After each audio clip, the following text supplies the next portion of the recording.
In the big Texas freeze, we froze our outdoor water faucet, hard as rock. The result of that is we have to replace the water faucet.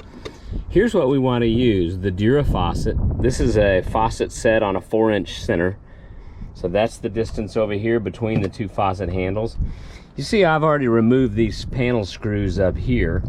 Those are those square bit panel screws.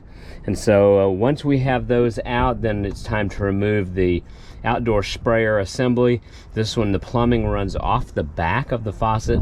And so we're going to remove the panel, take off of the hose water lines that fit onto this faucet assembly, plumb the sprayer onto the front, which is a removable sprayer, and then away we go. We get here, you see, a coiled sprayer that's 15 feet long and has more of a, outdoor sprayer setup, something you'd wash your coach with. So let's go ahead and pull the old one out. It's cracked and split on the inside of the joined faucet sprayer line.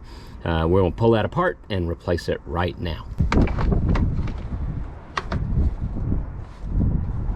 All right, so here I have a set of bits.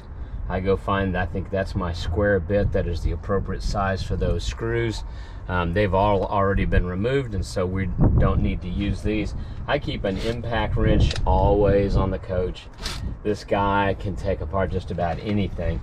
This is perfect. These Makitas are fabulous for this kind of work.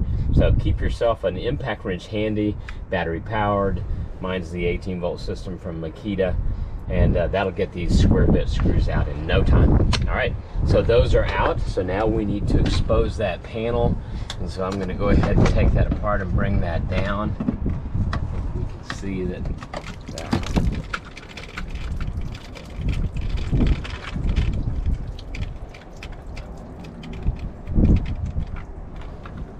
And I'm just doing that to get the, keep the water from being such a challenge. So that's out of the way. Now what we want to do, go ahead and get the new faucet assembly into place.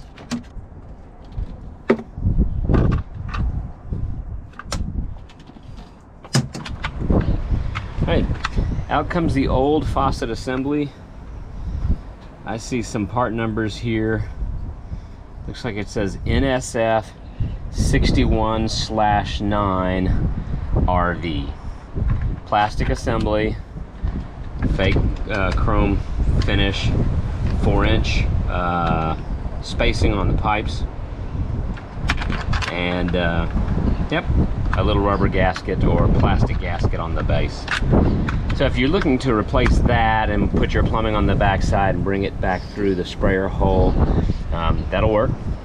For us, we're going to idle the sprayer hole. It is blowing 30 miles an hour here. From one week to the next, Texas goes from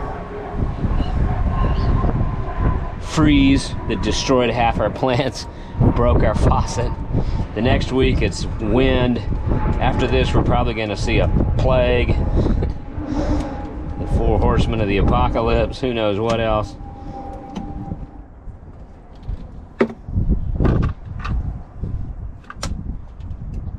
Next, we have 2 washers and 2 bezels. And so when the faucet goes through the front plate, and then the washers will go on and the bezels will go on the back. So this will be pretty straightforward. Faucet's mounted on the front.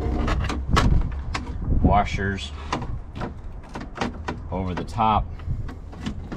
See if you can see that. And bezels behind. Then we need to connect up the 2 water lines that feed the sprayer assembly. So let's take care of that now, dribbling as they are. And I've used this old faucet just as kind of a stopper.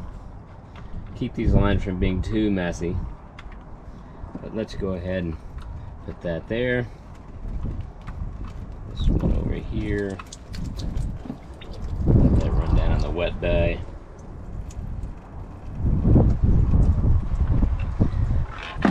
And the old faucet is out of play. The new faucets align on the back this way.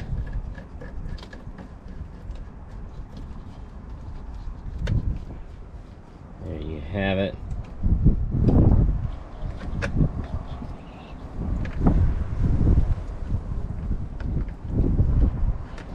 That's a whole lot better. Pretty easy to get. And there you have it. The faucet is installed. The quick release fitting is available. The coach travels with that faucet removed. And so let's just quickly plug that in and then test and see how we're set up. There we are. So now you have your 15-foot extension. You can see how long that is. Coiled, it makes it more portable. And then let's see what happens when we bring up these faucets. Well, no leaks. That's a good thing. You turn on the water pump. Looks like that's what we need. We also have a cargo light here. And there we have it.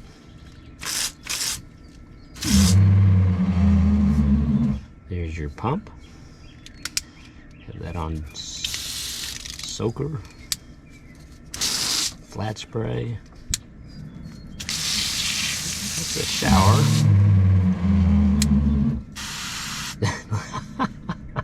Yeah, that's going to be very useful. Mist. Cone. And jet. So I think we'll leave it on jet. There's your assembly already. Everything done. Now we're just going to shut it down and remove the fitting and have it ready for travel. Faucet off. Well, then we could try this as well. We do have the hot on. You don't want to leave the hot and cold on because they might cross over, and then that would leave you with no real hot water since the tank was blended. So, yep, that's it. Let's see if we can remove that. Poof. Got a drip or two there. Let's empty that out. And then you're ready to go. So I think that project is a success.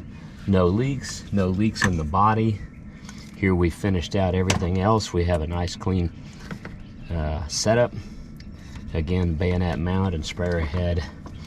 We're going to call that one a success for the shop. Now let's go find out what the chef has ready to eat.